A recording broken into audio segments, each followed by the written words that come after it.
Truth doesn't determine who's right and who's wrong. We collide in conflict, and the one who wins the debate is not the one with truth on their side. The one who wins the debate is the one with power on their side.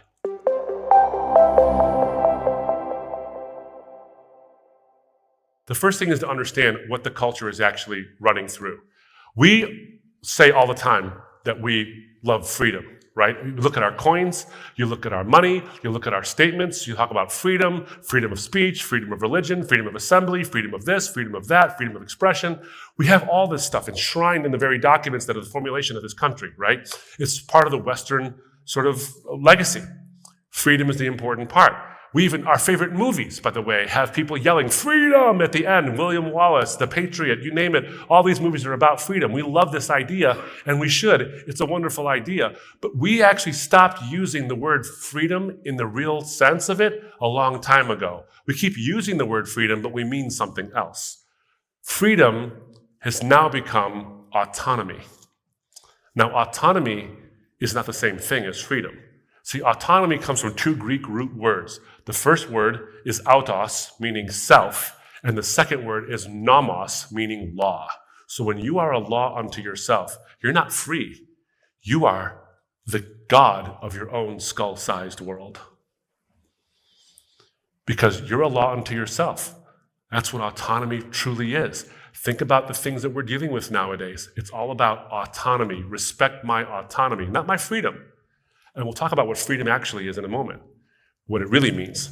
We've mistaken freedom for freedom from restrictions of any kind, and that's only one side of freedom. The other side of freedom is what is bound up in the moral law, the objective moral law, and we've not conformed ourselves to that. We've become autonomous. Adam and Eve wanted to be autonomous, gods of their own skull-sized worlds. But you can see the problem, can't you? If I'm autonomous, if I'm a law unto myself, and you're a law unto yourself, and feelings and preferences matter more than facts and truth, what happens when my God of my own skull-sized world has preferences that collide with your preferences, and you're the God of your own skull-sized world? And truth is no longer the thing that determines who's right and who's wrong, because truth is relegated to the bottom shelf. Do you see the issue? Is that if my preferences and feelings matter more than facts and truth, but yours do too, and ours are inconsistent, when we come together, truth doesn't determine who's right and who's wrong. We collide in conflict, and the one who wins the debate is not the one with truth on their side. The one who wins the debate is the one with power on their side. That's ironic, because postmodernism was meant to get rid of all that. And here we are right back to it again, because truth has a way of showing itself to be needed. It's like air. You don't notice it when you got plenty of it, but then the minute you don't have any, you notice how much you needed it. And truth is much like that. So that's the first thing, is to recognize we're not really seeking freedom, we're seeking autonomy. The second thing is this, is that I think this is the next one. What we sacrifice on the altar of autonomy, when we sacrifice clarity and truth, is we lose three things. I want to talk about the first one is this, is that we lose our sense of wisdom. We lose all sense of collective wisdom. Let me give you an illustration. So a number of years ago, I was giving my testimony. I came from Islam and to Christ, and I gave it at a men's breakfast. And there was a room about the size of this, maybe with this many people in it, maybe a few more. And I was giving my testimony. Now, if you've heard my testimony about why I became a Christian, you'll notice something. I don't talk about how false Islam is. I talked about what attracted me to the Christian faith. So I became a Christian not because this was false. I became a Christian because the gospel is true.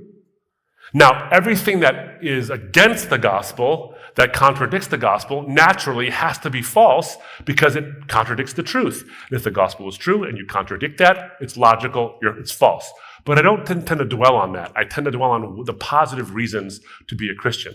Well, there was a guy sitting in the front row who was taking notes the whole time I was talking, like furious notes. Like he wasn't angry, but like his pen was moving so quickly, smoke was coming from the page, kind of a thing. And I know, and I'm great with this, I love this part of what I get to do, is it's going to be one of the first guys who comes and talks to me, or the last guy, because sometimes they wait around at the end to be the last guy so they can get all your time, to talk to me after I close my notes and I'm done. And sure enough, here he comes. He comes up onto the I come down from the thing and he's talking to me and all that stuff. He said, hey, I want to say, I really appreciate the way you didn't disagree with Islam when you talked about your Christian faith. And I'm like, well, I see why you think that, but you didn't quite get the point. Because if I didn't disagree with Islam, I would have stayed a Muslim and saved myself and a lot of people a lot of pain. But what's your question? He said, can I show you something? Which is code word for it's going to be a long conversation. He had a diagram. He had drawn. And in the middle of the diagram, he drew a T, like bolded it, like a scribbled, like bold-faced T in the middle of it, big. And he says, this represents the objective total truth. I believe there is such a thing. I said, great, I believe the same thing. So far, so good. He said, but, and he showed me the rest of the diagram, and it had all these little lowercase t's that surrounded it, and they all had arrows pointing towards it. He said, this is us. Each one of us has a version, a lowercase, incomplete version of the truth. And because all of our versions of the truth are incomplete, I can't ever disagree with anybody because my version's incomplete too. I have no standing to disagree with somebody. I said, well, I agree that none of us knows everything. If I knew all the truth, I would be God, and I'm not God. So on that, we agree. So far, we're off to a good start. You believe in truth, and I'm not God. So far, we agree on everything, except this one little bit. All of us have incomplete, equally valid versions of the truth? He said, yeah. I said, really? Adolf Hitler? Pol Pot? Mao Zedong? Idi Amin? I could keep going. These men, you're telling me these men all had equally valid yet incomplete versions of the truth? This is what he said. This is a well-read, very intelligent, winsome guy.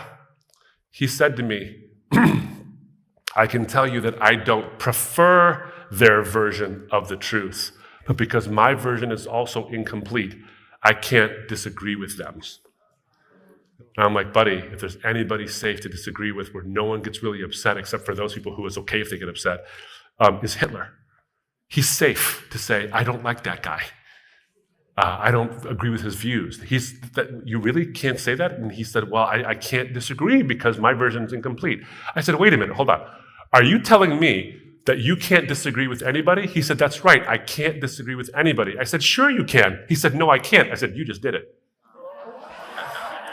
Now, I'm a lawyer. I know how to do that kind of thing. So this is that very, very bright guy, by the way. See, he bought into this idea that all roads lead to God, and I'm going to talk about that a little bit later, about the different religious systems and all that. But here's the interesting thing. When we say things like all roads lead to God, we think we're saying something very respectful. Everyone's got an equal path to God and all that.